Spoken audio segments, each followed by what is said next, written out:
Hello दोस्तों, कैसे हैं आप सब। आज की हमारी कहानी है खर्चे। अगर अच्छी लगे तो चैनल को लाइक शेयर और सब्सक्राइब करना ना भूलें। ये क्या छोटी बहू, ये मैं क्या सुन रही हूँ। तुमने रमन की पढ़ाई शहर में अपने घर पर रख कर करवाने से इनकार कर दिया। भला ये भी कोई बात हुई।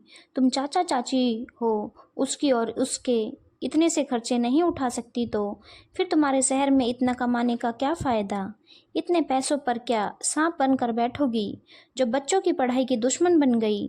अम्मा सुबी को डांटते हुए बोली, अम्मा जी, मैंने कब उसकी पढ़ाई के लिए इनकार किया है। मैंने तो सिर्फ उसे हॉस्टल भेजने के लिए कहा है। सुबी अपना पल्ला सही करते हुए बोली। वहीं पास खड़ी उसकी जेठानी रीना भी अपना हाथ नचाते हुए बोली, अरे हम तो इन्हें अपना समझते थे, पर हमें क्या पता था कि ये तो हमें पराया समझती है। अरे मेरे बेटे के वहाँ जाकर इसके पास रहने से कौन सा इसकी आज़ादी में खलल पड़ जाती, जो उसे अपने पास रखकर पढ़ाने से इनकार कर दिया। ऊपर से ये तक कह रही है कि उसे हॉस्टल में रख दो।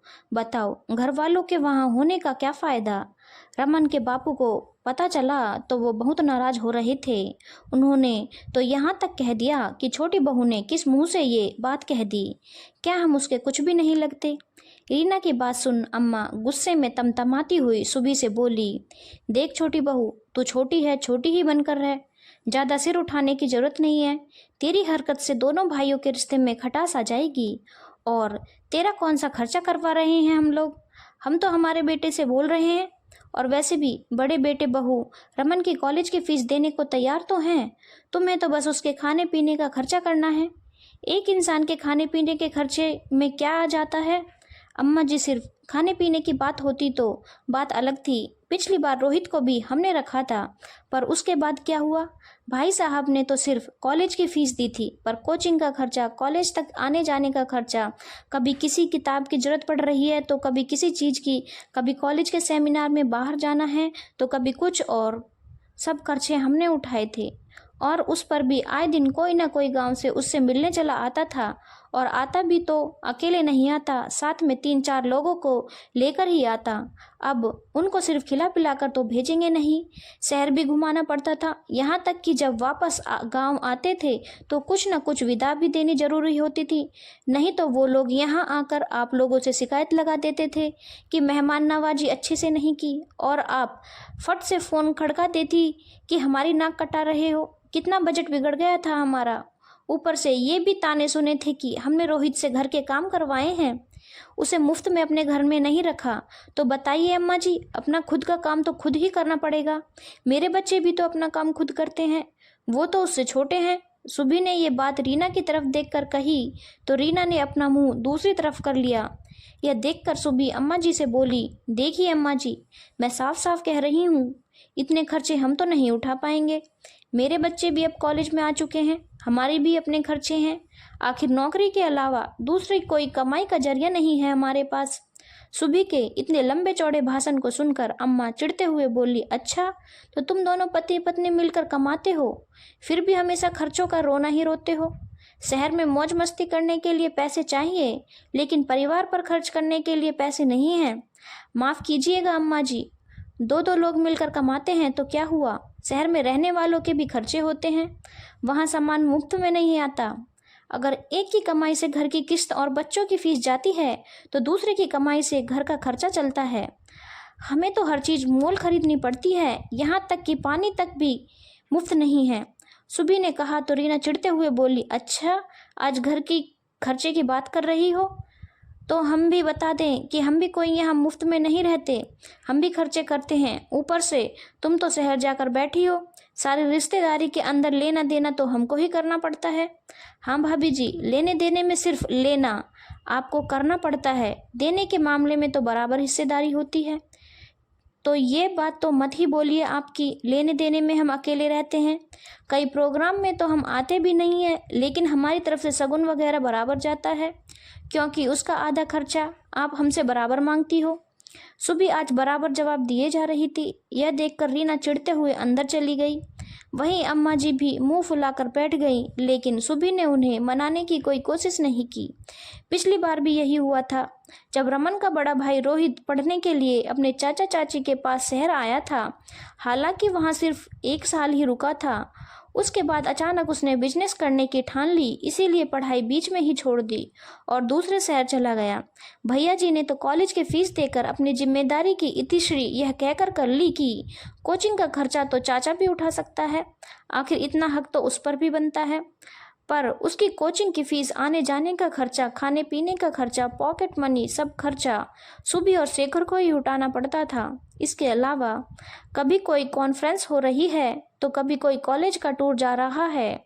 आए दिन कोई ना कोई खर्चे। इस कारण सुबी के घर का बजट पूरी तरह से हिल गया। साथ ही उसकी नौकरी पर भी बन आई। ऊपर से हर महीने कोई ना कोई मिलने चला आता। कभी भैया मिलने आते तो कभी भाभी जी, पर अकेले कभी नहीं आते।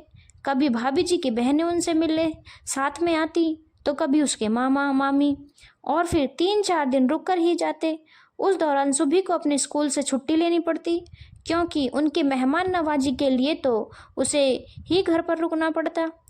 अब उन्हें शहर ना घुमाए तो जीजी का मुंह बन जाता। मुंह पर कहने से भी गुरेज नहीं था। अरे तुम्हारे शहर में आए हैं तो थोड़ा घुमा कर ही ले आओ, जरा हम भी तो देखें तुम्हारे शहर की रौनक। इसीलिए सुबह के साथ साथ शेखर को भी छुट्टी लेनी पड़ती थी। ऊपर से अगर विदा ढंग की नहीं दी तो उसकी बातें और बन जाती। फिर अम्मा फ़ोन करके 2-3 दिन तक जान खाती रहती, तुम हमारी नाक कटा रहे हो, शहर में जाकर क्यों बैठे, तुम्हें अपने बड़ों की इज्जत का कुछ ख्याल नहीं रहा। अरे इतना कमाते हो, थोड़ा बहुत किसी को दे दोगे तो कुछ कमी नहीं पड़ जाएगी तुम्हारे खजाने में, और तुम्हारे पास नहीं है तो मेरे पास से ले जाया करो। अभी तक तो मैं जिंदा हूँ, इतने से तो मैं ही तुमको दे दूंगी। इतना सब कुछ होने के बावजूद भी रोहित ने बीच में अपनी पढ़ाई छोड़ दी तो बदनामी भी उन्हीं लोगों की हुई। गांव में सब तरफ भाभी जी ने ये बात फैला दी कि रोहित ने इसीलिए पढ़ाई छोड़ दी क्योंकि चाची उससे घर का काम करवाती थी, इसीलिए वो पढ़ाई ढंग से नहीं कर पाया। अब जिंदगी में कुछ तो करना ही था, इसलिए व्यापार कर रहा है। सुनकर सुबी को बहुत बुरा लगा था। उसी समय उसने ठान लिया था कि अगर अब भाभी जी ने अपने छोटे बेटे रमन के लिए कहा तो वो पलट कर जवाब दे देगी, और आज आखिर वही हुआ। उसने पलटकर इनकार कर दिया तो बस इसी बात को सबने पकड़ लिया। फिर थोड़ी देर बाद शेखर और बड़े भैया घर पर आए। तब भी अम्मा मुंह फुलाकर बैठी हुई थी। जब शेखर ने इसका कारण पूछा तो अम्मा गुस्से में ही बोली, तेरी पत्नी की हिम्मत कैसे हो गई रमन को वहां रखकर पढ़ाने से मना करने के लिए? आखिर तेरे ऊपर उसने कैसे निर्णय ले लिया? अपनी पत्नी को थोड़ा दबा कर नहीं रख सकता? आज अपने ससुरालियों के निर्णय के बीच में बोल रही है, तुम दोनों भाइयों के रिश्तों के बीच में खटास पैदा कर देगी। अम्मा की बात सुनकर शेखर समझ गया कि आखिर क्या बात हुई होगी। तभी बड़े भैया भी बोले, शेखर तुझे नहीं लगता कि तूने मेरी पत्नी को बहुत ज़्यादा छूट दे रखी है?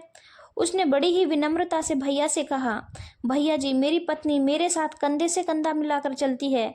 जब घर के खर्चों में वो बराबर मेरे साथ खड़ी है, मेरे घर को बनाने में वो मेरे साथ खड़ी है, तो उसको दबा कर रखना तो ये बेवकूफ़ी है। मैं इस पर विश्वास नहीं करता। फिर अम्मा की तरफ मुँह करके बोले, अम्मा मैं और सुबी घर कैसे चलाते हैं ये हमारा जी जानता है। हम कोई अमीर घराने के तो लोग हैं नहीं, मध्यम वर्गीय परिवार के लोग हैं। क्या हमारे खर्चे नहीं होते? नौकर चाकर रखने की हमारी औकात नहीं है। हम और हमारे बच्चे मिलजुल कर घर का काम करते हैं।